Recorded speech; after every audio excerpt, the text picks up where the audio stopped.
ये वृत्रासुर महर्षि त्वष्टा के पुत्र थे। अभिचार यज्ञ करके महर्षि त्वष्टा ने यज्ञ के कुंड से वृत्रासुर को प्रकट किया था, अपने तेज से प्रकट किया था। कथा इस प्रकार की है,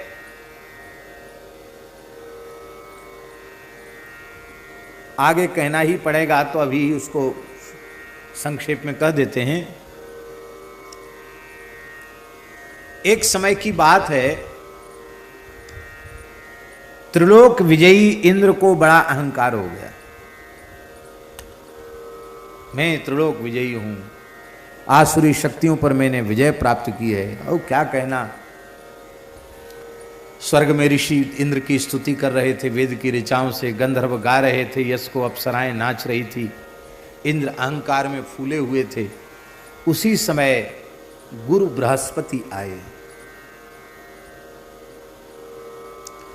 अपने पूज्य माता पिता गुरुजन आवे तो हम किसी भी अवस्था में हों तत्काल खड़े होकर उनका आदर करना चाहिए। हमारे यहाँ शास्त्रों में लिखा है, जब कोई अपने से पूज्य बड़े गुरुजन आते हैं तो हमारे प्राण ऊपर की ओर उठते हैं, प्राणों का उत्क्रमण होता है, ऐसा शास्त्रों में लिखा है। प्राण ऊपर की ओर उत्क्रमित होते हैं। तो जब वह व्यक्ति उठकर खड़ा हो जाता है तो प्राण जिस स्थान से उत्क्रमित हुए हैं, ऊंचे की ओर उठे हैं, वो प्राण पुनः अपने स्थान पर आ जाते हैं। उससे उस व्यक्ति का कल्याण होता है, उसकी आयु की वृद्धि होती है, उसके पुण्य की वृद्धि होती है। और अपने से बड़े आ गए और अपने बैठे रहे धमधुष्य की तरह, तो प्राणों का तो उत्क्रमण हो गया और आपने सम्मान नहीं किया तो उससे आपका अशुभ होगा, अनिष्ट होगा, आपके पुण्यों का क्षय हो जाएगा। हमने भगवान को कैसे जाना, धर्म को, सदाचार को कैसे जाना? माता पिता गुरुजन संतों की कृपा से ही जाना। तो इनके आने पर हमें उनका उठकर आदर करना चाहिए, उनका सत्कार करना चाहिए। कागभूषुंडी जी से पूर्व जन्म में क्या अपराध बना था? यही अपराध बना था, वो महाकाल भगवान के मंदिर में बैठ करके कागभूषुंडी जी जप कर रहे थे और उनके गुरुजी आ गए तो उठने ही कीन प्रणाम, उठ करके प्रणाम नहीं किया। बोले कोई बात नहीं, गुरुजी तो रोज आते ही हैं जल चढ़ाने, अब हमारी माला पूरी नहीं हुई, हम कहाँ उठ के खड़े हों। बस गुरुजी को तो प्रसन्नता ही हुई कि चलो निष्ठापूर्वक शिष्य जप कर रहा है, भजन कर रहा है। पर शंकर जी नाराज हो गए और कहा, जो खल दंड करऊं नहीं तोरा, भ्रष्ट हो ये श्रुति मार्ग मोरा। अरे खल, बताओ, जो दिन भर पूजा करे, 3-3, 4-4 बार रुद्राभिषेक करे, 1000-1000 बिलपत्र चढ़ावे और दिन भर पानी पी के माला फेरे, उसको खल तो नहीं कहना चाहिए। लेकिन शंकर जी ने उसको, कागभूषुंडी जी को खल कहा। अरे खल, यदि मैं तुझे दंड नहीं देता हूं तो वैदिक सदाचार का मार्ग नष्ट हो जाएगा। धीरज शास्त्री जी कुर्सी पर विराजिए, मार्ग नष्ट हो जाएगा। अरे पापी, अजगर के समान बैठा रहेगा, जा अजगर बन जा। हजारों बार तुझे संस्कृति के चक्कर में पड़ना पड़े। गुरुजी हाहाकार कर उठे और गुरुजी ने फिर नमामि शमीशान निर्वाण रूपम कहकर शिव जी को मनाया। और श्री शंकर जी तो दयालु हैं, कृपा कर दी शंकर जी ने। इस चूक के कारण इतना बड़ा दंड उनको भोगना पड़ा। हमारे यहाँ शास्त्रों में लिखा है कि जप आदि के समय बीच में बोल जाएं तो फिर आचमन करके पुनः पूरा जप करना चाहिए, शुरू से माला आरंभ करनी चाहिए, किसी कारणवश बोलना पड़े तो। किंतु पूज्य गुरुजन यदि जप के मध्य भी कुछ बोल दें तो तत्काल उन्हें उत्तर देना चाहिए। आचमन करके यदि वह पुनः माला करता है तो अपराध का भागी होगा, क्योंकि मोते अधिक गुरु ही जिए जानी। वहां आचमन करने की विधि नहीं, वहां माला अधूरी नहीं हुई, वहां नियम अधूरा नहीं है, नियम पूरा है। गुरु सेवा में अपने मध्य में भी नियम का विश्राम करके सेवा करनी पड़े तो भी नियम में बाधा नहीं है, नियम पूरा माना जाएगा। नियम अधूरा नहीं माना जाएगा।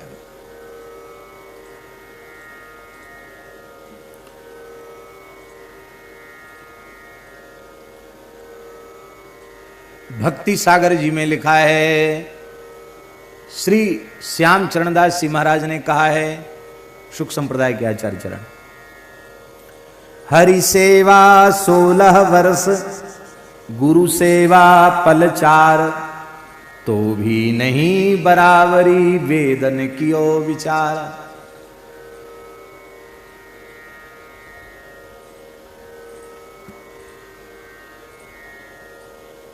बृहस्पति जी के आने पर इंद्र ने उठकर प्रणाम नहीं किया, मन ही मन ऐसे सिर झुका लिया। बृहस्पति जी को बहुत अपमान का अनुभव नहीं हुआ, क्यों? बृहस्पति जी तो परम ब्रह्म ज्ञानी है, अपमान सम्मान की क्रिया से बहुत ऊपर उठे हुए थे, वो उनको दुख नहीं हुआ। पर उनके मन में आया कि अभी तो इतनी सी अवज्ञा शिष्य के द्वारा बनी है, और अधिक अवज्ञा इसके द्वारा बनेगी तो मेरा तो कुछ बिगड़ेगा नहीं, पर इसका घोर पतन हो जाएगा। इसलिए इस पाप से इसको बचाना चाहिए।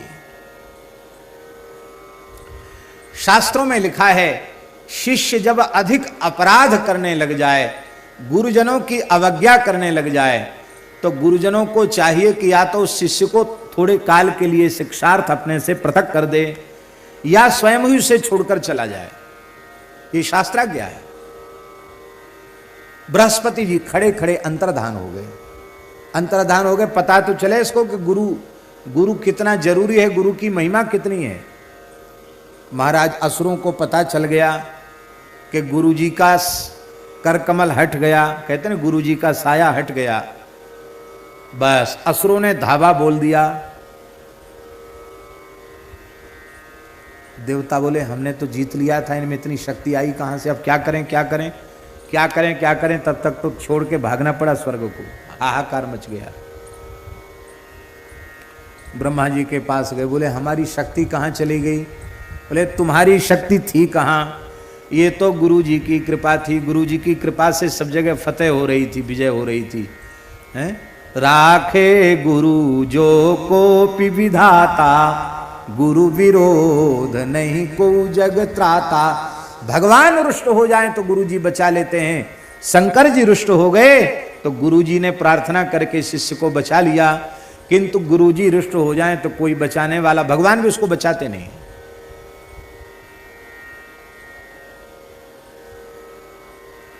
तुमसे भयंकर गुरु अपराध बना है, गुरु जी को खोजो।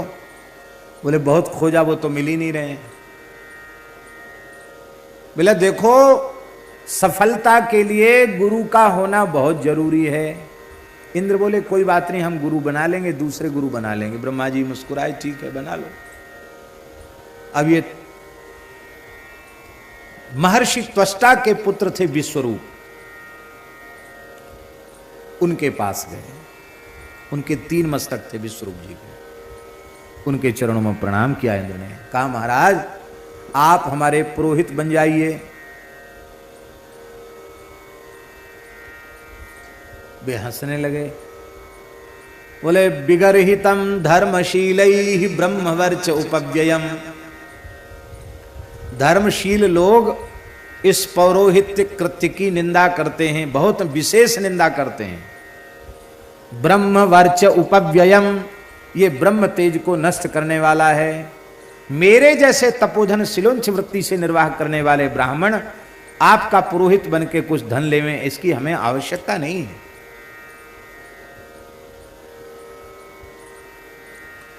पौरोहित्य कर्म अति मंदा।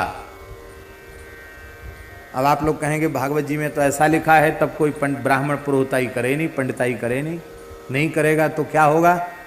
आज ब्राह्मणों ने अपना धर्म कर्म छोड़ दिया तो धर्म कर्म सदाचार की संस्कारों की क्या दशा हो रही है? इसमें तात्पर्य नहीं कि ब्राह्मण नहीं करना चाहिए। प्रायः पौरोहित्य कर्म करने वाले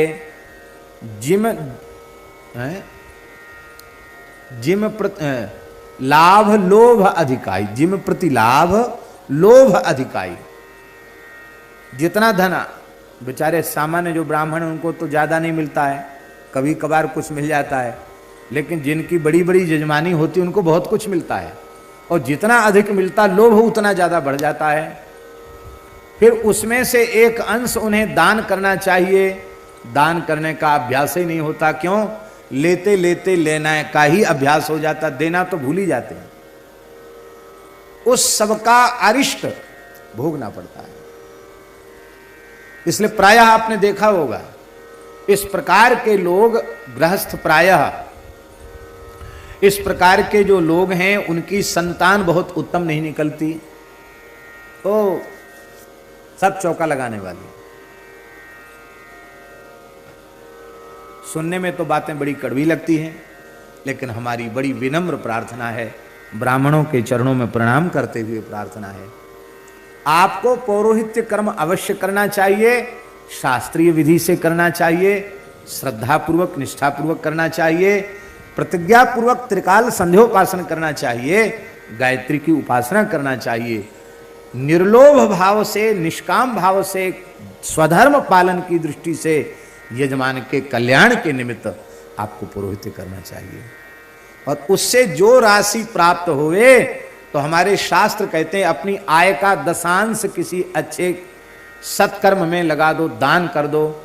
जैसे आपको 100 रुपए मिले तो 100 रुपए का दशांश कितना हुआ? 10 रुपए हुआ। तो आप ये समझो कि हमारी 90 रुपए ही आय हुई, हमारी 100 रुपए आय नहीं है। आप 90 रुपए अपनी आय समझो। ये आप कीजिए कि आपको जो अपने पांडित्य से जो कुछ, ब्राह्मण कर्म से आपको जो कुछ मिला है उसका भी दशांश, कम हो या ज्यादा हो, उसका निष्ठापूर्वक किसी अच्छे कार्य में लगा दीजिए। और भूल करके भी किसी ब्राह्मण के दक्षिणा मत मारिए। ऐसा भी हो जाता है कि ठेका पर ले लिया, तुमको तो इतना ही मिलेगा और हम जितना हम चाहेंगे उतना हम ले लेंगे, तुमको इतना ही मिलेगा, तुम्हारा वर्ण भी हम उतरवा लेंगे बाद में। ये सब बड़ा भारी अपराध है, इसको भोगना पड़ता है। ब्राह्मण अपने भाग्य से उसको 1 रुपए मिले चाहे लाख रुपए मिले, प्रसन्नता की बात। ब्राह्मण का भाग ब्राह्मण को मिले, साधु का भाग साधु को मिले, गाय का भाग गाय को मिले। हम किसी का भाग न खावें, ये हमारी सावधानी रहे। और दान में हमें वस्त्र अधिक मिल गए हैं, बर्तन मिल गए हैं, तो हम उनको बाजार में ले जाकर न बेचें। किसी गरीब ब्राह्मण को या कोई भी गरीब जिसे वस्त्र का, बर्तन का अभाव है, आप उसको प्रसन्नतापूर्वक, आपको दान में मिली हुई चीज बेचने के लिए नहीं है। ये सब छोटे छोटे काम करने, छोटे छोटे काम और हैं, लेकिन वो लोग सोचते हैं कि नहीं नहीं हम तो बेचेंगे तो कुछ लाभ मिल जाएगा, इतनी साड़ियाँ मिलती क्या करें, इतना कपड़ा मिलता, इतना गमछा मिलता क्या करें, बेचेंगे कुछ पैसा आएगा। ये पैसा जहर से भी बुरा है। हमने अपने बाल्यकाल में देखा है, क्षेत्रपाल की पीठ का, नवग्रह की पीठ का कुछ भी ब्राह्मण उठाते नहीं थे, दक्षिणा बिल्कुल नहीं उठाते थे उसकी, हमने देखा है। अरे जिस घर में जन्म हुआ उस घर में यही सब होता था। लेकिन नवग्रह का जोशी आता था, वो तांबे का कलश हो चाहे स्टील का कलश हो चाहे पीतल का हो, उसी को जाता था। यज्ञ में भी क्षेत्रपाल का, नवग्रह का लोग लेते नहीं थे ब्राह्मण। अरिष्ट ग्रहों का दान भी नहीं लेते थे, गांव के गरीब ब्राह्मण भी।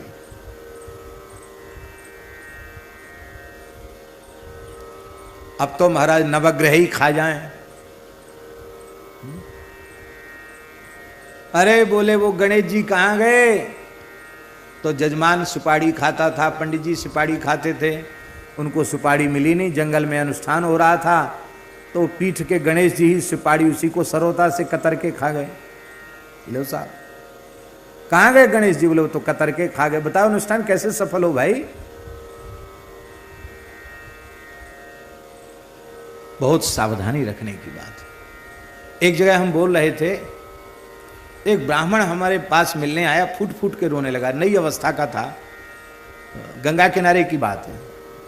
हमने कहा क्यों रो रहे हो, बोले महाराज हमारा रोज का यही धंधा है, हम गोदान कराते हैं गंगा किनारे और उसी राशि से घर चलता। आपने तो कहा गोदान में मिली राशि वो गाय की सेवा में ही लगनी चाहिए, ऐसा होता ना, गोदान संकल्प करो तो उतनी राशि रखवा लेते हैं और वो राशि हमको मिल जाती है दक्षिणा के रूप में, फिर हम उसका उपयोग करते हैं। विधि तो है निष्क्रय भूत द्रव्य के रूप में गोदान दक्षिणा संकल्प करें, लेकिन जो दक्षिणा गोदान के निमित्त आई है, यदि आपके घर में देशी भारतीय गाय है तो आप उसकी सेवा में लगाइए, और यदि आपके घर में दुर्भाग्य से गाय नहीं है तो जहां जिस ब्राह्मण के यहां गाय है उसको दाना चारा पानी में उपयोग कीजिए, या किसी गौशाला में जाकर उसका उपयोग कीजिए। उस गोदान के संकल्प के एक भी रुपए को अपने उपयोग में लेना बहुत अनुचित है, क्योंकि वो जहर से भी भारी जहर है।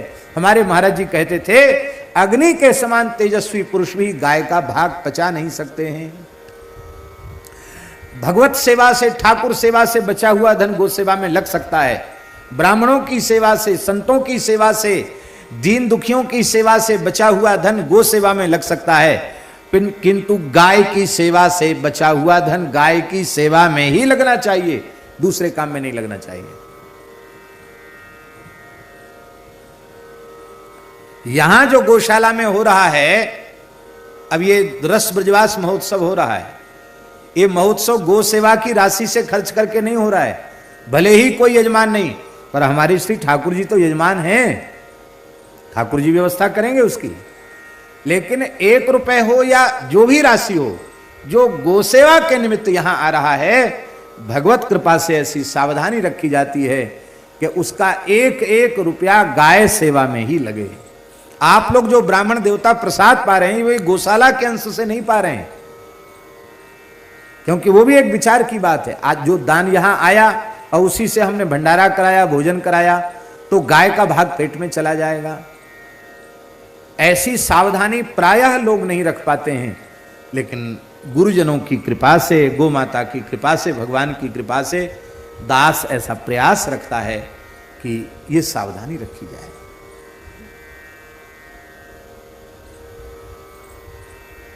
ये अत्यंत आवश्यक है। तो प्रायः ये सब अपराध पुरोहिताई करने वाले पर बनते हैं, और बनने से फिर उसका पतन होता है। इसलिए विगरहितम धर्मशील ही, धर्मशील लोग उसको विशेष निंदित मानते हैं। ब्रह्मवर्च उपव्ययम, ये ब्रह्म तेज को नष्ट करने वाला है, इसलिए मैं पुरोहित बनना स्वीकार नहीं करता।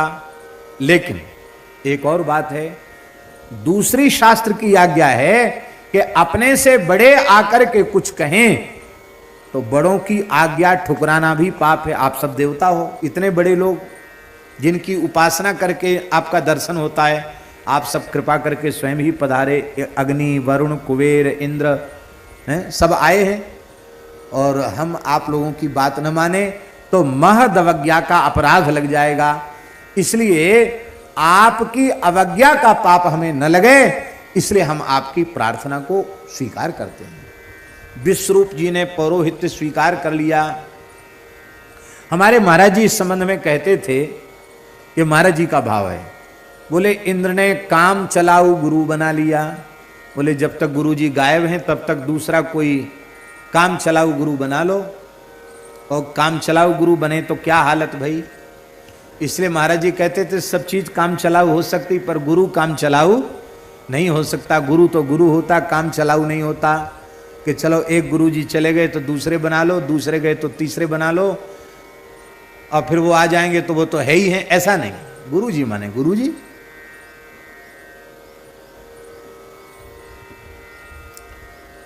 बोले गुरु जी कुछ बताइए ऐसी बढ़िया साधना कि जिससे हम लोगों में शक्ति आवे, हम असुरों पर विजय प्राप्त करें। बोले जरूर। विश्वरूप जी ने नारायण कवच का उपदेश किया। हरे विदध्यान मम सर्वरक्षाम न्यस्तांग्रि पदमः पतगेन्द्र पृष्ठे दरारि चरमे सुगदासि चाप पाशान दधानोष्ट गुणोष्ट बाहु इत्यादि क्रम से सुंदर नारायण कवच का उपदेश किया। नारायण कवच को प्राप्त करके देवता इतने बलवान हो गए कि असुरों पर उन्होंने विजय प्राप्त कर ली, स्वर्ग का अधिकार उन्हें पुनः प्राप्त हो गया। और अब देवताओं में बल बढ़े तो देवताओं के लिए यज्ञ कराने लगे विश्वरूप जी खूब। अब देखो पुरोहिताई वाला दोष सब में आ ही जाता है। ये विश्वरूप जी की जो माता जी थी वो असुरों के कुल की थी, तो असुर सब उनके मामा लगते थे। वो सब आए, बोले महाराज मामा भांजे का प्रेम तो प्रसिद्ध है, पर भांजे राजा तुम तो ऐसे नए नए तंत्र मंत्र अनुष्ठान बता रहे हो हमारे शत्रुओं को कि उनकी शक्ति बढ़ती चली जा रही, हम सब दैत्य कमजोर होते चले जा रहे हैं। महाराज कभी थोड़ा हमारे लिए भी कुछ ऐसा यज्ञ में कर दिया करो कि हमारी भी शक्ति बढ़े। इनके मन में आया कोई बात नहीं, देवता तो बलवान हो ही गए, थोड़ा इनका भी हो जाए। ये आ गए, ये नहीं होना चाहिए। फिर अपने पराये का भेद का पुरोहित माने क्या है, जो यजमान का हित चाहे, यजमान का अहित न सोचे। कुछ ऐसे मंत्र भाई प्रयोग करने लगे जिससे दैत्यों का बल बढ़ने लग जाए। इंद्र तो देवता ठहरा, इंद्र को पता लग गया, इंद्र को पता चल गया। और जैसे ही इंद्र को पता लगा तो इंद्र को चाहिए था कि विश्वरूप जी से प्रार्थना करते कि पुरोहित जी ये काम आपका हमारी समझ में नहीं आया, आप संकल्प हमारे कल्याण का कर रहे हो और उधर इसका फल उधर जा रहा है, ये ठीक नहीं है। प्रार्थना करते कुछ करते, लेकिन ऐसा कुछ नहीं किया। उसको इतना क्रोध आया महाराज, इतना क्रोध आया इंद्र को,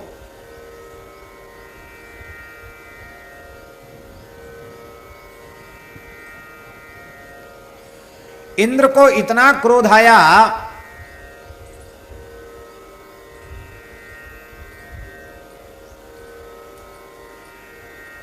यज्ञशाला में ही आचार्य के सिंहासन पर बैठे बैठे, यज्ञाचार्य की गद्दी पर बैठे थे विश्वरूप जी, वहीं वज्र का प्रहार करके मस्तक काट दिया, गुरु जी का ही सिर उड़ा दिया।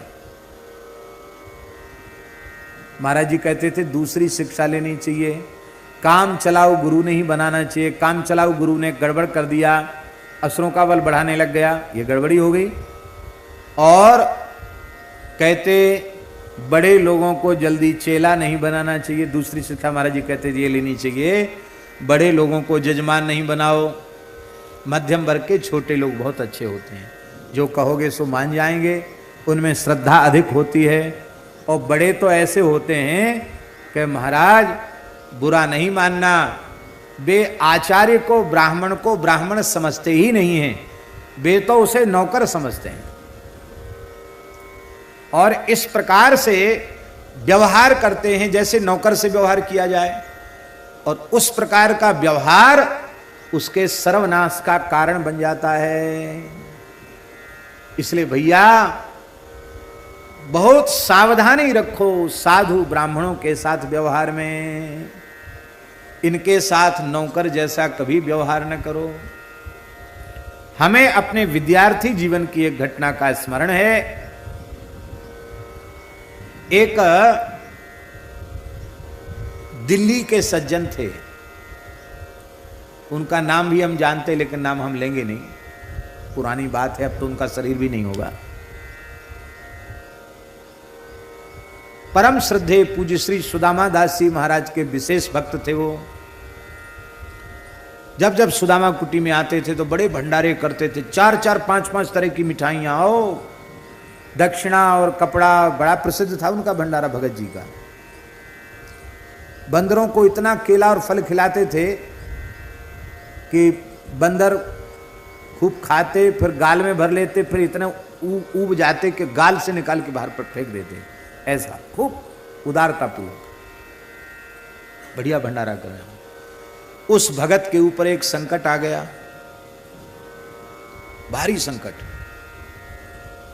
उसके पुत्र किसी कांड में फंस गए, ये जो स्मगलरी वगैरह होता ना, इसी किसी कांड में, अब झूठा था सच्चा था ये तो भगवान जाने, किसी कांड में फंस गए। आकर वो महाराज जी के सामने रोया, महाराज हमारी इज्जत और हमारा सब कुछ जा रहा है, हम तो बिल्कुल, माने हमारा तो एक तरह से बहुत भयंकर परिस्थिति मेरे ऊपर है, मेरी रक्षा करो। पता नहीं क्या बात हुई, पूज्य श्री अनंत श्री संपन्न श्री सुदामा दास जी महाराज ने इस दास को स्मरण किया। हम आए, साष्टांग प्रणाम किया, बोले देखो ये भगत रो रहे हैं, तुम इनके लिए कुछ अनुष्ठान कर दो, इसका संकट दूर हो जाए। मैंने हाथ जोड़कर कहा महाराज जी हमको समय नहीं रहता है, मैं कभी कोई पूजा पाठ या अनुष्ठान नहीं करता हूँ, तो कोई सकाम अनुष्ठान में नहीं करता। अरे बोले नहीं, ये स्थान की बहुत सेवा करते हैं, आपसे हमने इसलिए कहा है कि आप समय से संध्योपासन करते हैं, भजन करते हैं, नियम से रहते हैं, तो आप कुछ करेंगे तो काम जल्दी बनेगा, ऐसा हमारा विश्वास है। तो मैंने कहा मैं महाराज जी से पूछ लूँ। बोले पूछ लो महाराज जी से। मैंने गुरुदेव भक्तमाली जी से पूछा। महाराज जी ने कहा भाई देखो वो मालिक हैं, उनके आश्रम में हम लोग रहते हैं पूज्य बड़े महाराज जी के, वे जो आज्ञा दें आश्रम में रहने वालों को उसका पालन करना चाहिए। महाराज जी आदेश दे रहे हैं, तुम नहीं करते हो, प्रभु बड़े बड़ों का आदेश तो मानना चाहिए कि नहीं। तो महाराज जी जो कहें सो अनुष्ठान कर दो। तो पूज्य महाराज जी ने 21 दिन का हनुमान जी का अनुष्ठान बताया हमको। पूज्य श्री सुदामा दास जी महाराज ने 21 दिन का हनुमान जी का अनुष्ठान हमको बताया। उन्होंने ही बताया कि इस विधि से करना है, ऐसे करना है। तो नीचे हनुमान जी हैं, वहां अनुष्ठान दास करने लग गया। ठाकुर जी की कृपा हुई, हनुमान जी ने सुन लिया और वो उनका पुत्र उस कांड से बच गया, बाहर निकल गया। बाकी लोगों को तो जो हुआ सो हुआ, लेकिन वो उस कांड से बाहर निकल गए, बच गए। अब तो बड़ी प्रसन्नता हुई। अभी पूरे 21 दिन कहाँ हुए थे, शायद 10-15 दिन में ही हनुमान जी ने सुन लिया। आकर उन्होंने सूचना दी, महाराज जी बोले 21 दिन पूरे होने दो। पूरे हुए। अब 21 दिन के अनुष्ठान के बाद भंडारा था, बड़ा भंडारा था। 500 चिट्ठी बटी थी और खूब बड़ा 500 मूर्ति तो बाहर के न्योते थे और स्थान में तो सुदामा कुटी में संत रहते ही हैं। बड़ा भंडार था, पचमेल मिठाई बनी थी, हवन हमको ही कराना था। अब देखो अपने अनुभव बता रहे हैं आपको। अब तो भगत का बिल्कुल बदल ही गया, दृश्य ही बदल गया। वो आया बिहारी जी दर्शन करके और बोला हमसे, पंडित क्या कर रहा था अब तक, यहां मेरे लिए आसन लगा के नहीं रखा, तैयारी नहीं किया, तू तड़क करके बोलने लग गया। हम तो कहां सहन करने वाले, हम थोड़ी देर तो सुनते रहे, चुपचाप खड़े रहे। बोले खड़ा खड़ा क्या देखता है, ऐसे बोला, खड़े खड़े क्या देखता है, तैयारी नहीं की अब तक। हाजी वाह, उस दिन ये रो रहा था और आज तो इसकी त्योरी बदल गई, अब तो पक्का बड़ा सेठ हो गया। हमने कहा श्रीमान जी आप किससे बात कर रहे हैं। बोले तुमसे बोल रहे हो, किससे बोल रहे हैं, मैं कौन हूं। बोले विद्यार्थी हो। उसने कहा विद्यार्थी तुम ही। बोले बिल्कुल ठीक है, लेकिन इस समय मैं तुम्हारा आचार्य हूं, तुम मेरे यजमान हो, ये बात तुम भूल गए।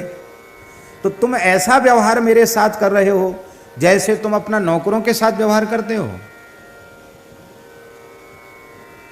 मैं सहन करने वाला नहीं हूं और ना मैं कभी किसी का अनुष्ठान करता हूं। ये तो पूज्य बड़े महाराज जी की आज्ञा थी तो मैंने कर दिया।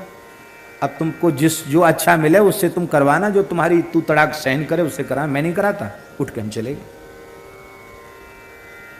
बोला बड़े बड़े लोग हमको जो है क्या क्या हमको आदर देते हैं। मैंने कहा उनको तुमसे धन चाहिए, हमें तुमसे क्या चाहिए जो हम तुमको तुम्हारी जी हजूरी करें। हमें तुमसे कुछ चाहिए नहीं तो हम तुम्हारी जी हजूरी क्यों करेंगे। चले गए। सोई पीछे पीछे, मैं अरे पंडित जी क्षमा कर दो। मैंने कहा देखा ही नहीं, पर हम चले गए, ऊपर चले गए। तमक के आ रहे थे। महाराज बोले क्या हुआ। मैंने कहा अरे बोले कोई बात नहीं, बड़ा बूढ़ा है। मैंने कहा नहीं महाराज जी अब हम नहीं जाएं। मन दुखी हो गए। वो तुरंत गया बड़े महाराज जी के पास। तब बड़े महाराज जी इधर ही रहते थे, बली पार नहीं गए थे, तब की बात है। बड़े महाराज जी के पास गया। बोलो पंडित जी तो नाराज होके चले गए, हवन हमारा कैसे होगा। महाराज जी बोले तुमने उनसे कुछ कह दिया होगा। बोले मैं तो बच्चा जान कह सका। बोले नहीं, तुम्हारा बिल्कुल सब बिगड़ जाएगा, उनको मना लो कैसे भी करके। बोले वो तो बहुत नाराज है, मैं नहीं जाऊंगा उनके पास, आप ही बुलवाइए। फिर महाराज जी ने मुझे बुलवाया। बोले देखो आप ब्राह्मण हो, आपके हृदय में क्षमा होनी चाहिए, इनको क्षमा कर दो। मैंने कहा महाराज वो तो ठीक है, लेकिन इनका व्यवहार, ये उस दिन ऐसे बोल रहे थे आपके सामने, अब ऐसे हो गए। महाराज जी आप क्षमा करना हमारे अपराध को, और किसी को आदेश कर दो। मैंने तो क्षमा कर दे, लेकिन अब हम करा नहीं पाएंगे इनका हवन। फिर महाराज जी ने दूसरों को आदेश दिया, किया, हवन हुआ, और दक्षिणा तो खैर मैंने ली, लेकिन लेकर के मैंने रखी नहीं। मैंने महाराज जी को कहा भैया तुरंत उसको गौ सेवा में लगाओ, मुझे इसको रखना भी नहीं है। हम तो रखते भी नहीं थे, जो आया वो महाराज जी के चरणों में अर्पित करते थे। ये अनुभव की बात भाई। देखो अग्नि जलाती है, यज्ञ की अग्नि अत्यंत पवित्र है, वो भी जला देती है। तो क्या स्मशान की अग्नि नहीं जला सकती है? स्मशान की अग्नि भी जला सकती है। इसलिए जो ब्राह्मण धर्मनिष्ठ सदाचारी हैं, तपस्वी हैं, वे यज्ञाग्नि के समान पवित्र हैं। किंतु जो ब्राह्मण दुर्भाग्यवश उतने पवित्र नहीं संस्कार अपने प्राप्त कर पा रहे हैं, लेकिन सौभाग्य से विप्रकुल में उनका जन्म हुआ है, ऐसे ब्राह्मण भले ही स्मशानाग्नि के समान हो, किंतु जलाने की सामर्थ्य उनमें भी है। इसलिए नाम मात्र का भी कोई ब्राह्मण हो या साधु हो तो कभी उनका तिरस्कार नहीं करना चाहिए, ब्राह्मणों का सदा आदर करना चाहिए। बड़े लोगों में यही होता है, वो चेला नहीं बनते हैं, वो चेला बनाते हैं। बोलो भक्तवत्सल भगवान की। वो गुरुजी को ही चेला बना लेते हैं, फिर गुरुजी को उनकी जी हजूरी करना पड़ती है। हो सकता है एयरपोर्ट पर उनकी अगवानी करने भी जाना पड़े, और हो सकता है उनको गेट तक छोड़ने और गेट तक लेने भी आना पड़े, ज्यादा बड़े लोग। इसलिए ज्यादा बड़े लोगों से सावधान रहना चाहिए, और मिले भी तो फिर उनको ठोक बजा के तब शरण में लेना चाहिए।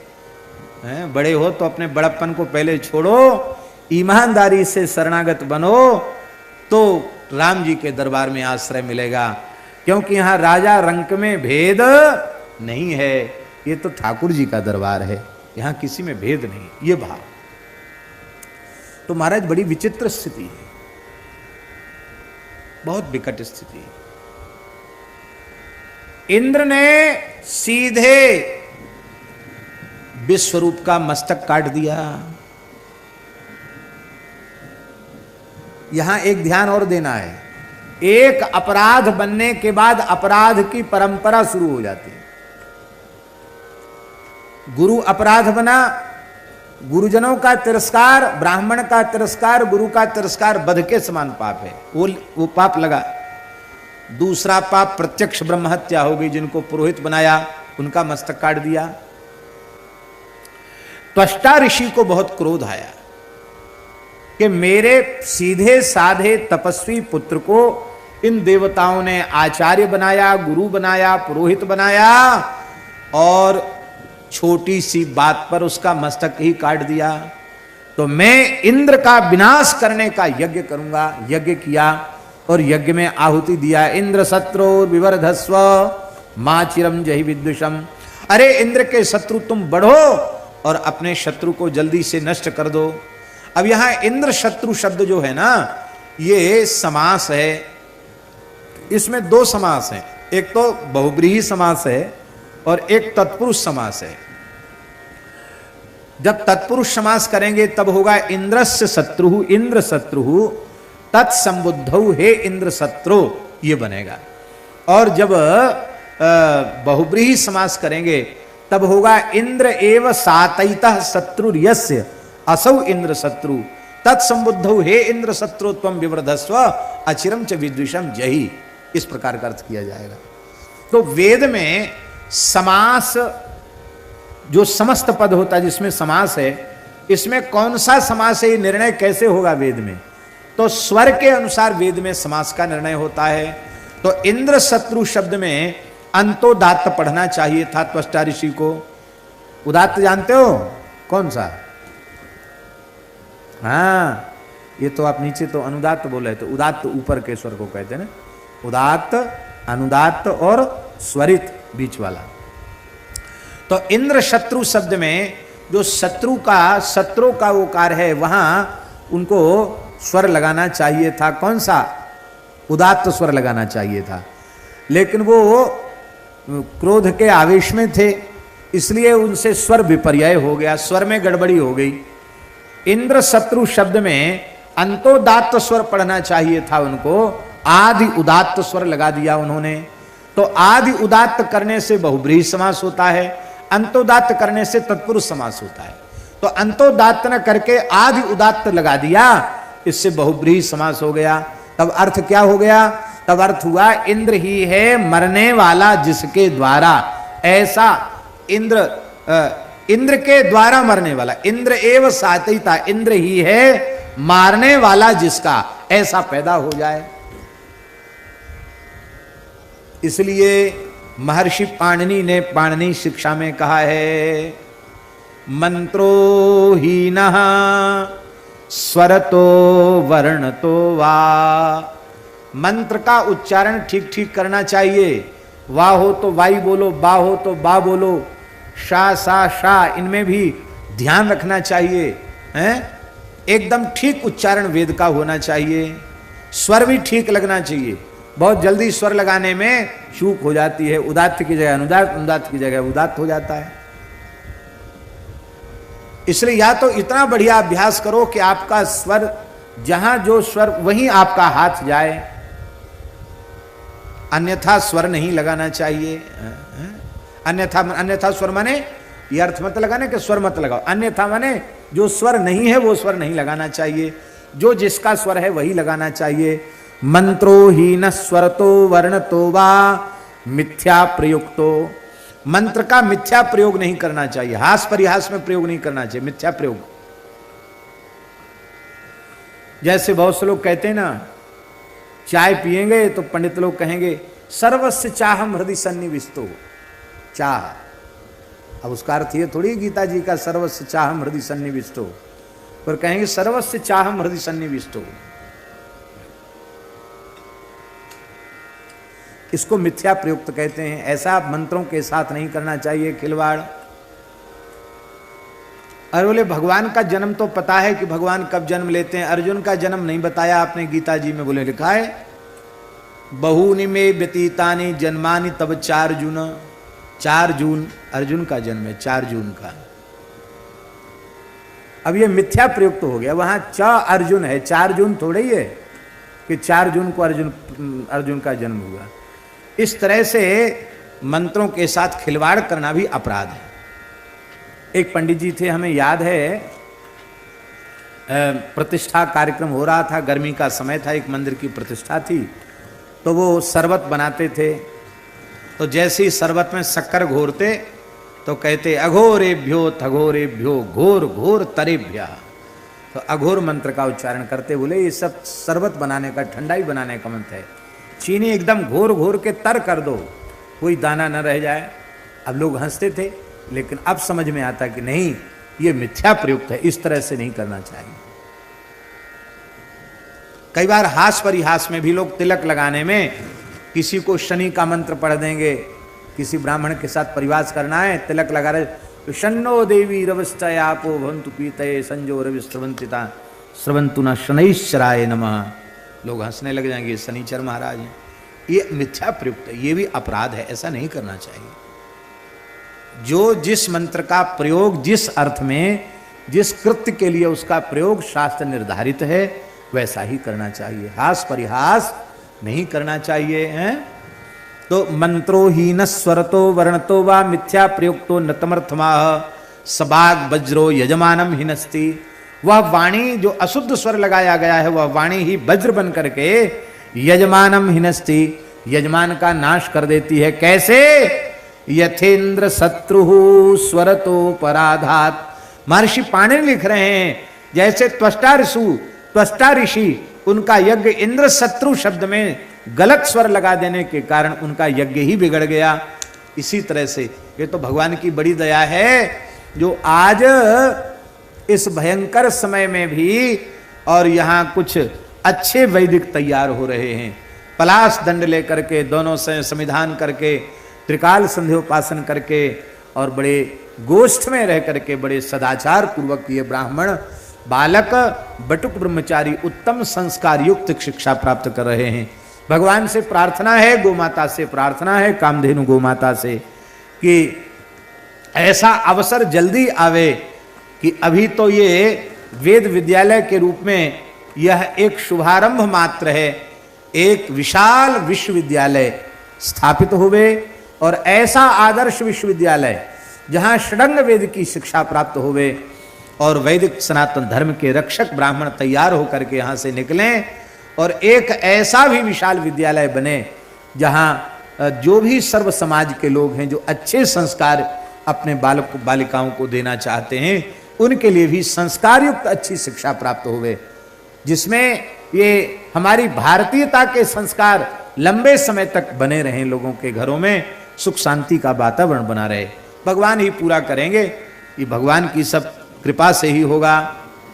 तो महाराज जी, इसलिए आप लोगों को जो वेद पढ़ाया जा रहा है उसमें स्वर के प्रति बड़ी श्रद्धा रखना और व्याकरण अवश्य पढ़ना।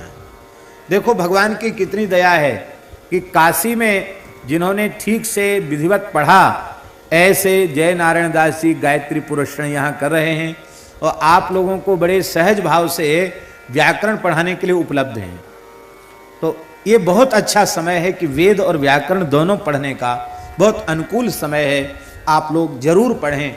आर्त जीना श्याम इत्यध्येयम व्याकरणम, महाभाष्यकर पतंजलि ने लिखा है कि हम ऋत्विक कर्म करने के योग्य बने, इसके लिए हमें व्याकरण पढ़ना चाहिए। व्याकरण पढ़े बिना केवल वेद पढ़कर आप कर्मकांड कराने के अधिकारी नहीं बन पाएंगे, आप संकल्प ही नहीं बोल पाएंगे। बिना संस्कृत भाषा के ज्ञान के बोलेंगे तो सब उल्टा पलटा हो जाएगा, यही पता नहीं लगेगा कि हम सही बोल रहे हैं कि गलत बोल रहे हैं। तो इसलिए ये सब आप जरूर पढ़िए। तो त्वष्टा ऋषि ने यज्ञ में आहुति दी और उससे एक असुर उत्पन्न हो गया। इस असुर का नाम हुआ व्रत। क्या नाम हुआ? व्रत। पूरा घेर लिया उसने अपने विशाल आकार से। उस असुर के पैर तो थे धरती पर और उसका मस्तक स्वर्ग को छू रहा था। ओ बड़ा विशाल काय असुर, बहुत शक्तिशाली तेजस्वी असुर उत्पन्न हुआ। त्वष्टा ऋषि के तेज से उत्पन्न उनका पुत्र ही था एक प्रकार से। आज्ञा करो पिताजी। बोले आज्ञा यही है कि इंद्र तुम्हारा शत्रु है, तुम्हारे बड़े भाई विश्वरूप को उसने मार दिया है, अपने भाई की मृत्यु का बदला लो। अब तो महाराज इंद्र से युद्ध होने लग गया। इंद्र महाराज परास्त होके भाग गया। वृत्तासुर बड़ा बलवान था।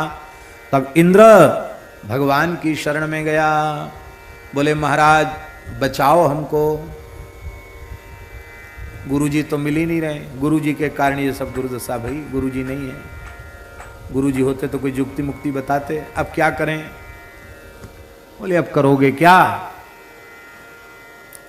दधीच ऋषि के पास चले जाओ, उनसे उनकी हड्डियां मांग लाओ, उनसे वज्र नामक अस्त्र का निर्माण विश्वकर्मा करेंगे और उस वज्र के द्वारा वृत्तासुर का वध होगा। आप नहीं मार सकते? बोले हम नहीं मार सकते। क्यों? बोले ये वृत्तासुर मेरा परम भक्त है। बोलो भक्तवत्सल भगवान की जय। आप भी आए हो मेरी शरण में, उपाय तो बता देंगे। क्यों बताए उपाय भाई? हम मारो नहीं, मारने का उपाय बता दो। ये काहे की भक्तवत्सलता?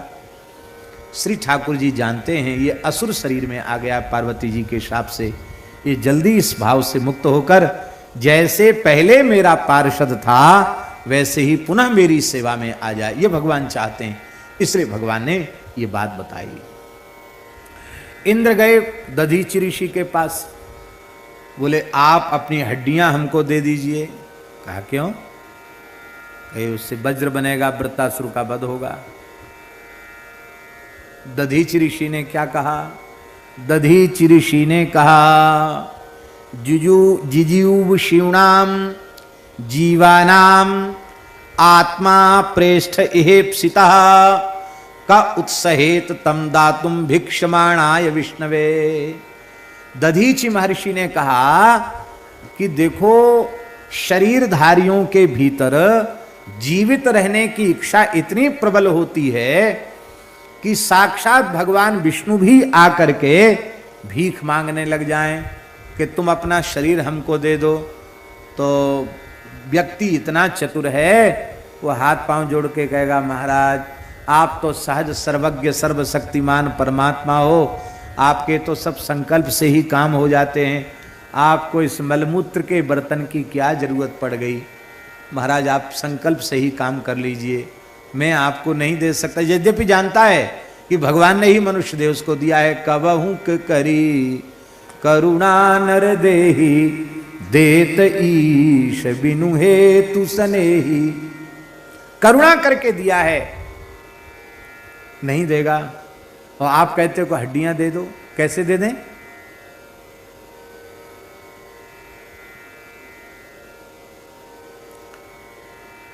देवताओं ने कहा यह बात तो आपकी बिल्कुल ठीक है,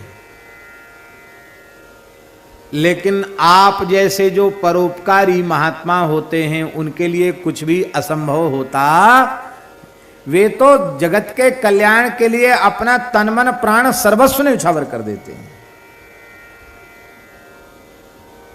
आप जैसे महात्माओं के लिए कोई कठिन नहीं है। दधीची बोले हमें तो शरीर में अभिमान ही नहीं है, ये शरीर किसी के अच्छे काम में आ जाए अच्छी बात है, प्रसन्नता की बात है। आपने कहा लेकिन एक बात है, क्या? बोले हम तो तपस्या ही करते रह गए यहाँ नैमिष में, हम तीर्थ यात्रा करने तो गए ही नहीं और हड्डियां मांगने आप चले आए। तो भारतवर्ष में जन्म लेने वाले व्यक्ति को जहाँ तक हो सके तीर्थ यात्रा जरूर कर लेनी चाहिए, तीर्थों में स्नान करना चाहिए। हमने तीर्थों में स्नान किया नहीं, तो आप ठहरो, हम सब धरती के तीर्थों में एक एक बार दर्शन करके गोता लगाया हमें और फिर ले लेना हड्डियाँ। देवता तो बहुत घबराए हुए थे, ये तो महात्मा हैं, तीर्थों की भी कोई गणना नहीं है। 2-3 साल में तो नर्मदा जी की परिक्रमा लगती है, फिर गंगा जी की परिक्रमा करने, फिर जमुना जी की परिक्रमा करने लगे, हो गया हमारा बंटा ढार, बेचारे परेशान। देवता बोले महाराज आप कब के गए कब लौट के आवेंगे, और कहीं आपका मन लग गया भजन में तपस्या में तो वहीं समाधि लग गई, तब और संकट हो जाएगा, इसलिए आप कहीं न जाओ, सारी धरती के तीर्थ हम यहीं बुला देते हैं। सारी धरती के तीर्थों का आवाहन किया, समस्त नद नदी समस्त तीर्थ मूर्तिमान होकर के आए और महर्षि दधीची का अभिषेक किया। जहां संपूर्ण तीर्थों का जल मिश्रित हुआ, उस तीर्थ का नाम नैमिषारण्य में मिश्रित तीर्थ नाम था, अब आजकल उसे मिश्रिक कहते हैं। दधीची कुंड है, मिश्रिक तीर्थ है। इस मिश्रिक तीर्थ के ही निकट हमारे पूज्य गुरुदेव श्री भक्तमाली जी महाराज का नैमिषारण्य क्षेत्र में गोमती गंगा के तट पर बसे हुए कुर्सी नामक गांव में त्रिपाठी विप्र परिवार में, कान्यकुब्ज विप्र परिवार में महाराज जी का अवतरण हुआ था। हम लोगों ने शताब्दी महोत्सव में वहीं से उत्सव का आरंभ किया था। महोली के चमखर के जो अपने सेवक हैं यहाँ भी आए, अभी 2 बार आ चुके हैं, यहाँ भी सेवा कर रहे हैं, बड़े सेवाभावी लोग हैं। तो उन लोगों ने बहुत अच्छी सेवा वहाँ नैमिषारण्य क्षेत्र में बड़ी समर्पित भाव से सबकी सेवा की थी। पूज्य श्री रमण रेती वाले महाराज जी पूरी रात चल करके बाई रोड चल करके पधारे थे। वो करुणा कभी हमें भूलती नहीं है।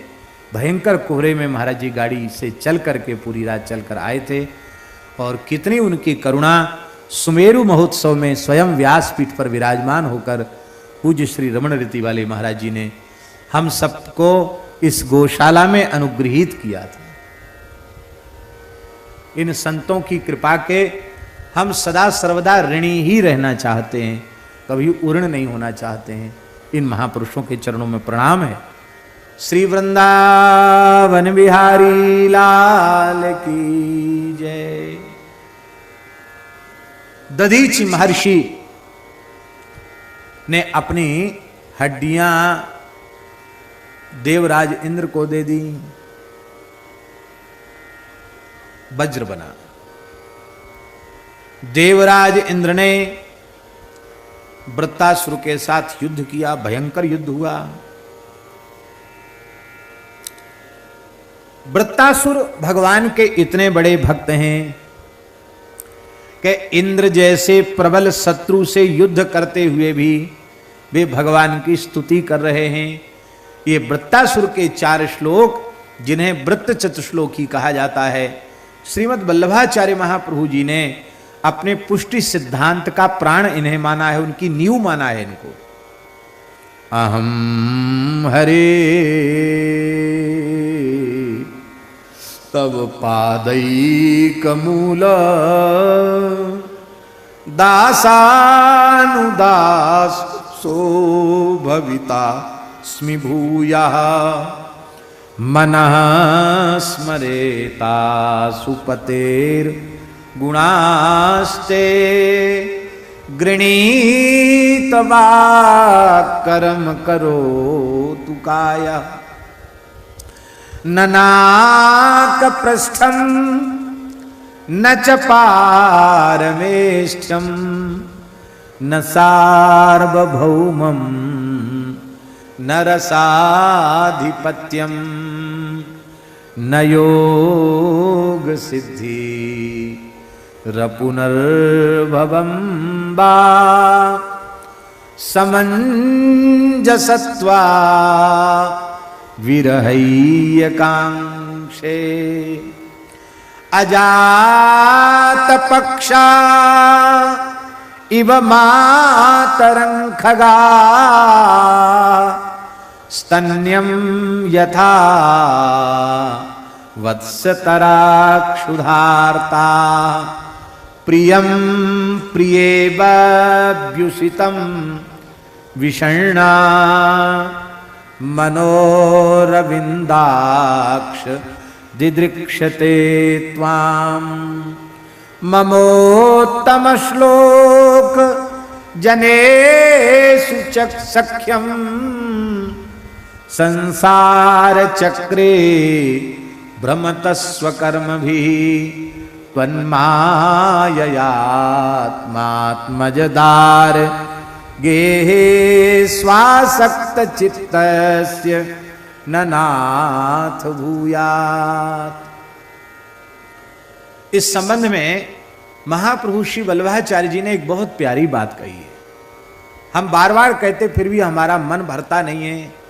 वे कहते हैं कि सामान्य मनुष्यों के पुरुषार्थ चतुष्टय अलग प्रकार के होते हैं, किंतु वैष्णवों के पुरुषार्थ चतुष्टय अलग प्रकार के होते हैं। पुरुषार्थ चतुष्टय तो जानते कि नहीं? नहीं जानते। 4 पुरुषार्थ, धर्म, अर्थ, काम और मोक्ष, ये 4 पुरुषार्थ। वैष्णवों का पुरुषार्थ चतुष्टय अलग होता है। ऐसा क्यों?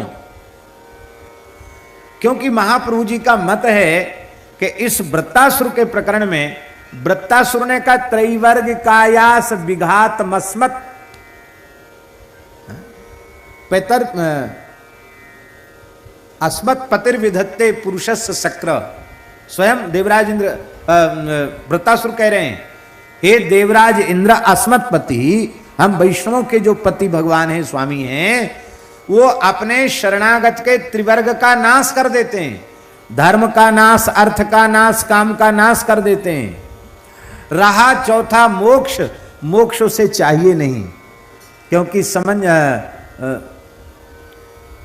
ननाक पृष्ठन्न चपार में न सार्वभौमम न रसाधिपत्यम न योग सिद्धि अपुनर्भवम वा, मोक्ष भी नहीं चाहिए। समंजसत्वा विरही आकांक्षे। तो अब पुरुषार्थ चतुष्टय से शून्य मनुष्य का जीवन तो व्यर्थ है शास्त्रों के अनुसार, क्योंकि जो मनुष्य होकर भी पुरुषार्थ चतुष्टय सिद्ध नहीं कर पाया, उसका जीवन तो अजा गलस्तन सेव तस्य जन्म निरर्थकम, बकरी के गले में लटकते हुए स्तनों के समान उसका जीवन व्यर्थ है।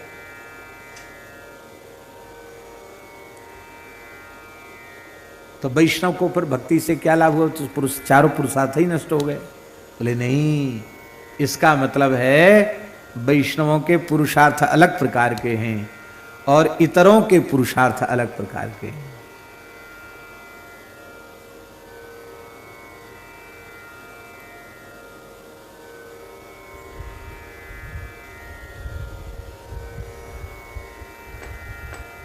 धर्म का फल क्या है? मोक्ष है ना। धर्मस्य याप वर्ग्यस्य, अब पूर्व मीमांसकों से पूछो कि आप मोक्ष किसको कहते हैं? किसको कहते हैं मोक्ष?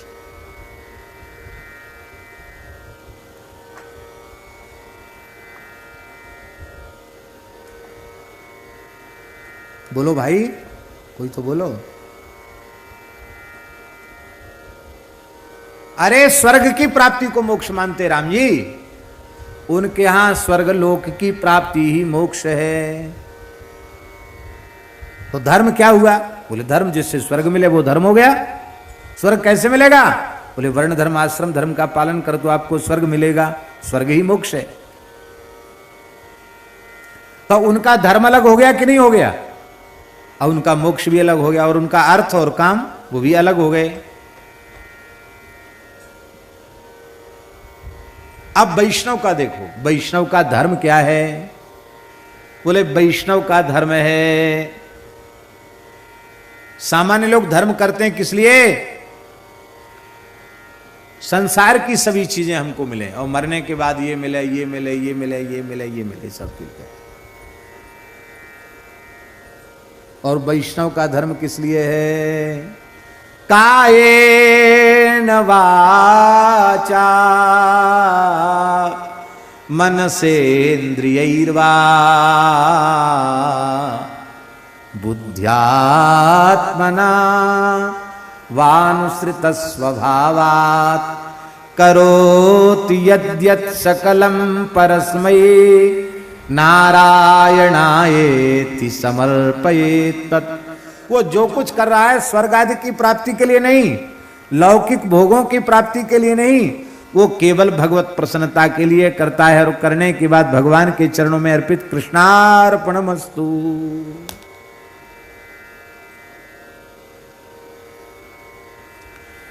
तो वैष्णव का धर्म क्या है? अहम हरे, हे चित्तचोर, हरे हरे माने चित्तचोर, हरण करने वाले, चित्त वित्त को चुराने वाले। हे चित्तचोर, आपके चरण कमलों का कोई दास, उसके भी चरण कमलों का कोई दास, उसका भी मैं दास बनूं, मैं आपका दास बनूं, सीधे सीधे आपका दास बनूं। इतना सौभाग्य, इतनी सामर्थ्य मेरी कहां है? मैं आपका दासानुदास बन जाऊं। दासानुदासो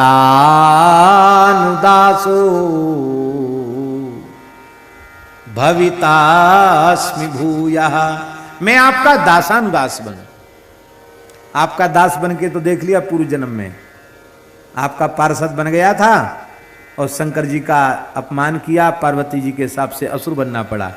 लेकिन किसी दासानुदास को नीचे गिरना पड़ा हो ऐसा कोई उदाहरण नहीं है। इसलिए भगवान मैं दासानुदास बनना चाहता हूं। आपके दासों से, आपके दासों के जो दास हैं उनकी महिमा ज्यादा है। अहम हरे तव पादैक मूल दासानुदासो भवितास्मि भूय। भवितास्मि माने जहां मेरा जन्म हो वहां मैं पुनः दासानुदास ही बनूं। इस समय भी दासानुदास बनकर जीऊं, मरने के बाद दोबारा जन्म हो, इससे कोई परेशानी नहीं है। वहां भी मैं दासानुदास बनूं, अर्थात संत सदगुरु का चरण सेवक ही बनूं। हे असुपते, हे प्राणपते, असुपते माने प्राणपते, हे प्राणनाथ जीवनदन, मनस्मरेता सुपतेर गुणास्ते। हे असुपते, मैं आपके गुणों का निरंतर स्मरण करता रहूं, मेरा मन निरंतर आपके नाम रूप लीला गुणों का स्मरण करता रहे, मेरी वाणी आपके निरंतर गुणानुवाद का गान करती रहे। और कर्म करो तु काया, मेरा शरीर निरंतर आपकी सेवा करता रहे। यहां काया है, इंद्रियां नहीं कहा, माने में रोम रोम से आपकी अस्त्याम सेवा करूं, सेवा सुख प्राप्त करूं। यह वैष्णव का धर्म है। इस धर्म का नाश नहीं करते भगवान, इस धर्म को तो पुष्ट करते हैं, प्रदान करते हैं।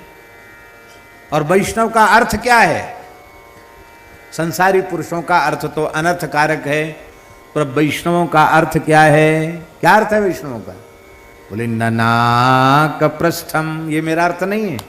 ननाक पृष्ठम का अर्थ श्रीधर स्वामी पाद ने किया ध्रुव पदम अपि न याचे, मैं ध्रुवलोक भी नहीं चाहता, मैं ब्रह्मा जी का पद नहीं चाहता, मैं इंद्र का पद नहीं चाहता, योग की सिद्धियां नहीं चाहता, रसातल का राज्य नहीं चाहता, चक्रवर्ती सम्राट नहीं होना चाहता, योग की सिद्धियां नहीं चाहता। अरे महाराज कहां तक कहूं, मैं तो मोक्ष भी नहीं चाहता हूं। हे समंजस, हे सर्व सौभाग्य निधे, मैं तो आपसे आपको चाहता हूं, क्योंकि आप ही मेरा धन हो, आप ही मेरा जीवन हो, आप ही मेरा सर्वस्व हो। हमारे ब्रजवासी संत तो कहते हैं हमारो धन राधा श्री राधा, श्री राधा हमारो धन राधा श्री राधा, श्री राधा परम धन राधा राधा राधा राधा राधा, जीवन धन राधा राधा राधा राधा राधा, प्राण धन राधा श्री राधा, श्री राधा। इसका अर्थ क्या है, हमारा सर्वस्व तो श्री राधा गोविंद ही हैं, हमारा सर्वस्व तो श्री सीताराम जी ही हैं, उनका नाम रूप लीला धाम और उनके प्राण प्यारे संत भक्त गुरुजन, यही मेरा सर्वस्व, यही मेरी संपत्ति है, यही मेरी पूंजी है। कह मलूक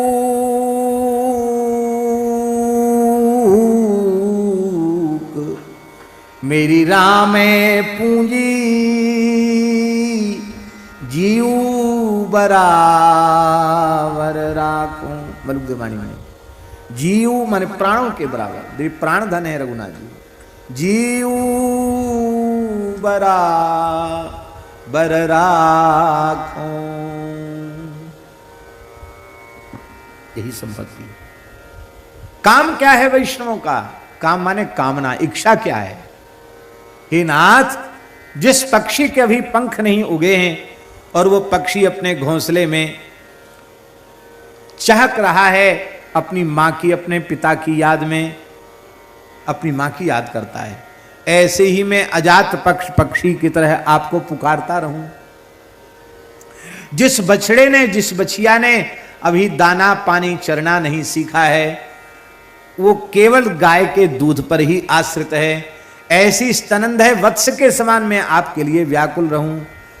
और जैसे पतिव्रता नारी, वियुक्ता पतिव्रता नारी सदा पति दर्शन के लिए लालायित रहती है, ऐसी मैं आपसे मिलन के लिए निरंतर लालायित रहूं। ये तीन दृष्टांत देते हैं। देखो, इस पे बहुत विस्तृत चर्चा करने की आवश्यकता नहीं। बहुत से लोग कहते हैं कि ये क्रमशः पक्षी वाले दृष्टांत में ये दोष है कि पंख उग जाते हैं तो फिर नया घर बसा लेता, फिर मैया बाप की परवाह नहीं रखता। तो कहीं ऐसा ना हो कि मेरे पंख उगावे तो मैं आपको ही भूल जाऊं। बछड़ा दाना पानी चरने लग जाता तो फिर मैया का भूल जाता है, फिर और बड़ा हो जाता है तो फिर थोड़ा सा और प्रेम कम हो जाता है, फिर कई बार भूल भी जाता है। ऐसा ना हो जाए। पर पतिव्रता का प्रेम कभी घटता नहीं है, इसलिए ये दृष्टांत सर्वोपरि है। ऐसा भी भाव कुछ महान भाव देते हैं, लेकिन दास को ये प्रिय नहीं लगता है। दास को यह प्रिय लगता है कि अजात पक्ष पक्षी की तरह सर्व साधन शून्य होकर केवल आपका आश्रय लेकर आपको पुकारूं, बछड़े की तरह केवल आपसे आपका वात्सल्य प्राप्त करके तृप्त हूं, और पतिव्रता नारी की तरह निरंतर आपका चिंतन करूं। इसलिए तीनों दृष्टांत ठीक हैं, तीनों में कहीं कोई दोष नहीं है। पक्षी जैसी, अजात पक्ष पक्षी जैसी रटन चाहिए, व्याकुलता चाहिए, बछड़े जैसा केवल वात्सल्य का आश्रय चाहिए, और पतिव्रता के जैसा समर्पण चाहिए। ये तीनों भाव, यही कामना है। यह अभिलाषा उर रहे लगे नैन निमेष, इकटक देखो भाम तो नटवर नागर वेश। यही एक अभिलाषा है, ये कामना है। और मोक्ष क्या है भैया, वैष्णवों का मोक्ष क्या है? बोले संतों के बीच बैठकर भगवत चरित्र सुनना, इससे बड़ा कोई दूसरा मोक्ष नहीं है, सबसे बड़ा मोक्ष यही है। मोक्ष से भी ज्यादा है। हाँ, क्यों? आपने सुना है, श्री कबीरदास जी की एक साखी है। वे कहते राम बुलावा भेज या दिया कबीरा रोए, जो सुख यहाँ सत्संग में सो वैकुंठ न हो। संत श्री कबीरदास जी ने कहा कि राम जी ने बुलावा भेजा, बाबा समय पूरा हो गया, वाओ मैं रोने लग गया। अरे हर्ष होना चाहिए, रो क्यों रहे हो? बोले यहां संतों के बीच में कथा सुनने का जो सुख है, लगता वो सुख तो वहां भी नहीं है। क्या अद्भुत सुख है आपकी, तो आप जाने। हमारा तो अपना पूरे 24 घंटे का उतना ही समय अत्यंत अत्यंत दिव्याति दिव्य और सार्थक होता है जितनी देर बैठकर हम भगवान की चर्चा कर लेते हैं। क्या अनिर्वचनीय आनंद मिलता है, कैसा सुख मिलता है, वाणी में उसकी सामर्थ्य नहीं है। ठाकुर जी ऐसी कृपा कर देवें कि देह धर्म सर्वथा समाप्त हो जाए, भूख प्यास सोना खाना पीना जगना सब भूल जाएं, निरंतर कहते रहें और निरंतर सुनते रहें। इतना सुख है, कितना आनंद है। तो ममोत्तम श्लोक जनेषु सख्यम संसार चक्रे भ्रमतः स्वकर्म भी। अपने कर्म के अधीन होकर हम संसार चक्र में भटकें, इसकी भी मुझे परवाह नहीं। कोई कर्म ऐसे हो तो भटकें, लेकिन संसार चक्रे भ्रमत स्वकर्म भी। बस इतनी प्रार्थना है, आपके प्राण प्यारे संतों से हमारा सख्य हो जाए, उनसे हमारा प्रेम हो जाए, उनसे हमारी मैत्री हो जाए।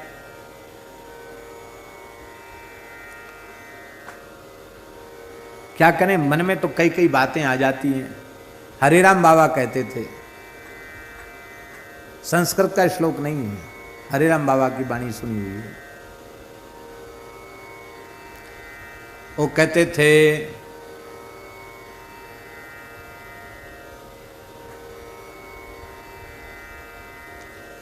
पंडित प्रसन्नम विद्या प्रदानम।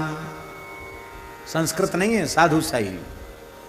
पंडित प्रसन्नम विद्या प्रदानम। और कहते थे बनिया प्रसन्नम कौड़ी छदामम। कौड़ी छदाम चलते थे, मिल जाएगी, दान दक्षिणा मिल जाएगी। और बेस्या प्रसन्नम मलमूत्र दानम। और कहते थे साधु प्रसन्नम हरि भक्ति दानम। संत प्रसन्न हो जाएंगे तो भगवान की भक्ति मिल जाएगी। तात भगति अनुपम सुख मूला। तात भगति अनुपम सुख मूला। मिलहि जो संत हो ही अनुकूला। संतों की अनुकूलता से भगवान की भक्ति मिलती है। संत अनुकूल कैसे होते हैं? कैसे होते हैं अनुकूल? हमारे जैसे भोजन भट्ट, हमारे मनसुखा कहते हैं ना, पेट पुजारी भोजन भट्ट, ऐसे बोलते हैं ना, क्या बोलता है लीला में। हमारे जैसे लोग, उनको बढ़िया खीर मालपुआ जिमा दो, कुछ भेंट दक्षिणा दे दो, कुछ पीताम्बरी उड़ा दो, कुछ लेकिन हमारे पूज्य सदगुरुदेव भगवान की कोटि के जो संत हैं, वे संत कैसे प्रसन्न होंगे? उनके विचारों के अनुकूल जीवन होगा तो वे प्रसन्न होंगे। बाबा श्री ठाकुरदास जी जैसे संत को कोई प्रसन्न करना चाहे तो क्या उपाय है, क्या चाहिए उनको? लेते तो कुछ थे ही नहीं वो। वे जिन सिद्धांतों को जी रहे हैं उनको मानने लग जाओ, बस वो प्रसन्न है।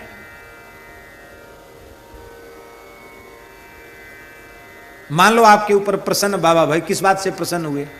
बाबा को गो सेवा प्रिय थी, गांव के बालक गो सेवा करने लगे, जो ईमानदारी से गो सेवा करने लगे, बाबा उन पर प्रसन्न हो गए। संत के विचारों को, सिद्धांतों को आप जीने लग जाओ, संत प्रसन्न हो जाएंगे। हमने अपने पूज्य महाराज जी को देखा, पूज्य गुरुदेव भक्तमाली जी को, महाराज जी कभी किसी सोते हुए को जगाते नहीं थे। हम तो जगाते हैं, पानी भी फेंक देते, कभी कई बार धोखे से गर्म पानी भी फेंक देते हैं, जान के नहीं, बाद में पश्चाताप भी करते हैं। महाराज जी कभी नहीं जगाते थे।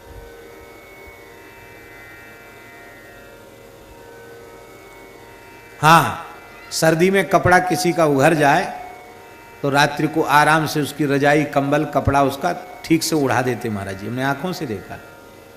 और ऐसे धीरे धीरे स्नान वगैरह करके चले जाते कि जगह नहीं, किसी की नींद नहीं खुले। लेकिन कोई 4 बजे उठ के बैठ जाए, स्नान करके संध्योपासन करने लग जाए, तो उसको देखकर महाराज जी प्रसन्न हो जाते थे। बस यही, दास ने उनकी सेवा नहीं की, बिल्कुल सेवा नहीं की। और ये अच्छी बात नहीं है, लेकिन इतनी बात अवश्य है कि वे मेरे ऊपर बहुत प्रसन्न हृदय से रहते थे। उसका कारण यही था, ज्यों का त्यों तो हम नहीं मान पाए, लेकिन फिर भी जैसे वो पढ़ने से प्रसन्न होते थे तो हमारे पढ़ने से वो प्रसन्न थे। हम समय से उठ जाते थे, ठीक से पढ़ते थे, जैसा वे चाहते थे वैसा किया, इसलिए वो उन पर प्रसन्न रहे। और आज इस दास के जीवन में जो कुछ भी है वह सद्गुरु भगवान की प्रसन्नता का ही फल है और कुछ भी नहीं, केवल उनकी प्रसन्नता का फल है।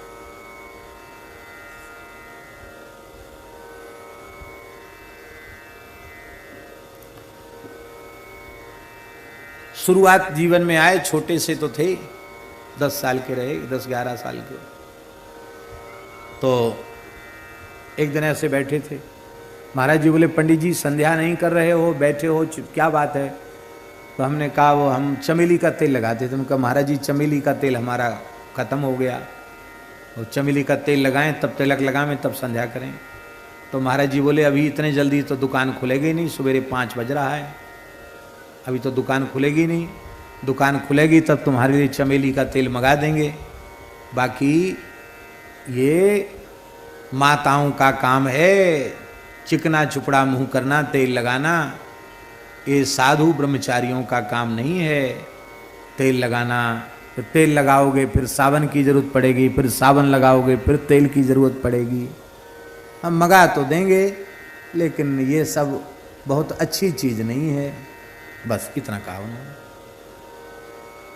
हम तुरंत संध्योपासन करने लगे, भीतर से ही निश्चय कर लिया अब नहीं लगाएंगे, अब न सावन लगाएंगे न तेल लगाएंगे।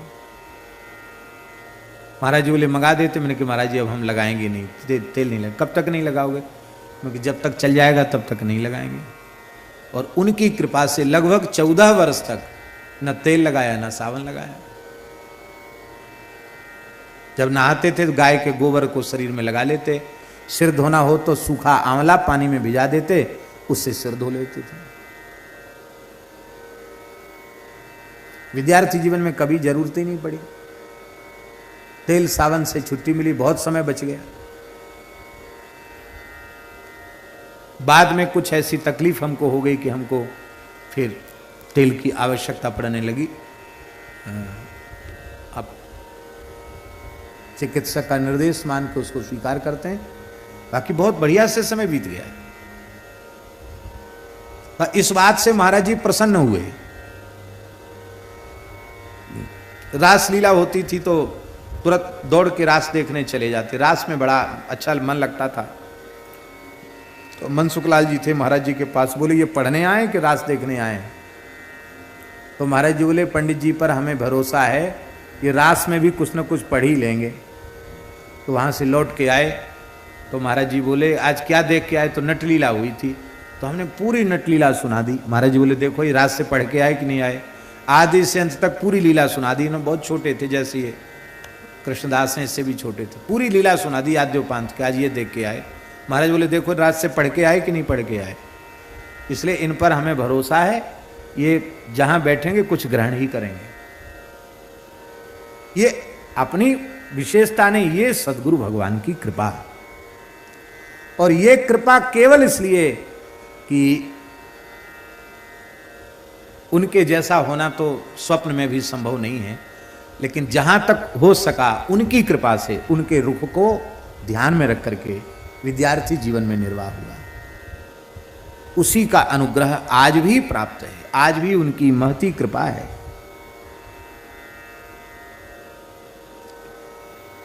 संतों के विचारों को आप जिए।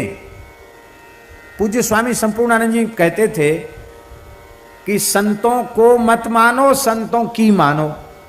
लोग संतों को तो मानते, संतों की नहीं। संतों को माना क्या? चंदन लगा देंगे, माला पहना देंगे, दंडोत कर लेंगे और भी कुछ भेंट पूजा भी कर देंगे, लेकिन उनकी बात नहीं मानेंगे। कहते भाई उनके तुम भले ही कुछ मत करो, पर वो जो कहते वो तो मानो। संतों की मानो। वो कहते थे संतों को भी मानो और संतों की भी मानो, दोनों मानो, काम बन जाएगा। बोलो भक्तवत्सल भगवान की। तो ममोत्तम श्लोक जनेषु सख्यम संसार चक्रे भ्रमत स्वकर्म भी। हे नाथ त्वन्मायात्मात्मज दारगे स्वासक्त चित्तस्य न नाथ भूयात्। आसक्त चित्त जो हैं, स्त्री पुत्रादि में आसक्त हैं, उनसे हमारा किसी भी प्रकार का कोई संपर्क संबंध न रह जाए। बोलो भक्तवत्सल भगवान की जय। यही वैष्णव का मोक्ष है। इसलिए श्री जीव गोस्वामी पाद ने वृत्त शब्द को असुर शब्द नहीं लगा, वो श्रीमद वृत्त कहा, असुर शब्द ही हटा दिया। बोले इतने महान भक्त को मैं असुर नहीं कह पा रहा हूं, ये तो परम भागवत महाभागवत हैं, ऐसे भगवान के परम भक्त। तो ये वृत्तासुर को ऐसी भक्ति कैसे मिल गई?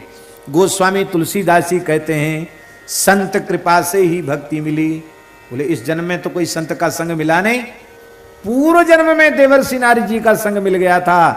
तो नारद जी की कृपा से, जब ये चित्रकेतु राजा के रूप में था, तब नारद जी की कृपा से भगवान संकर्षण ने अपना पार्षद बना लिया।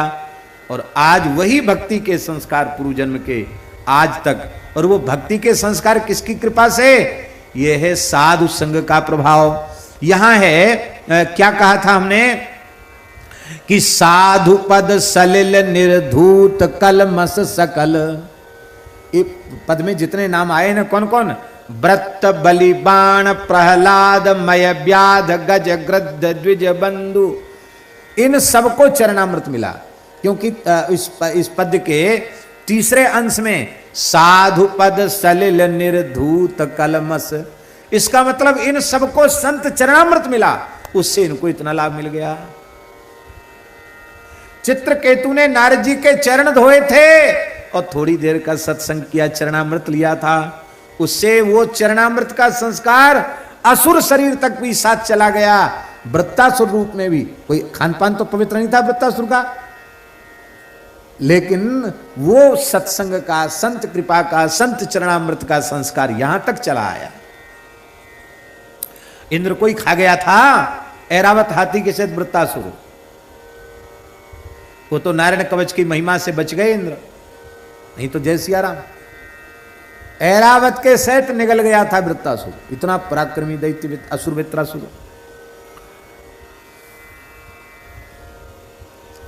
महाभारत में है शांति पर्व में कि भगवान विष्णु ने इंद्र के वज्र में प्रवेश किया और तेजोमय रूप से इंद्र के शरीर में प्रवेश किया, तब वृत्तासुर का वध हुआ। इतना पराक्रमी था, ऐसा महाभारत में लिखा हुआ है। और वृत्तासुर ने अपनी आत्मा को भगवान में लगा करके परम धाम प्राप्त किया, ऐसा महाभारत में लिखा है। वृत्तः प्राणा नवा सृजत योजयित्वा तथात्मानं परम परम स्थानम अवाप्तवान। महाभारत शांति पर्व में लिखा है भगवान का ध्यान करते हुए वृत्तासुर ने देह का त्याग किया और भगवान के धाम को प्राप्त किया।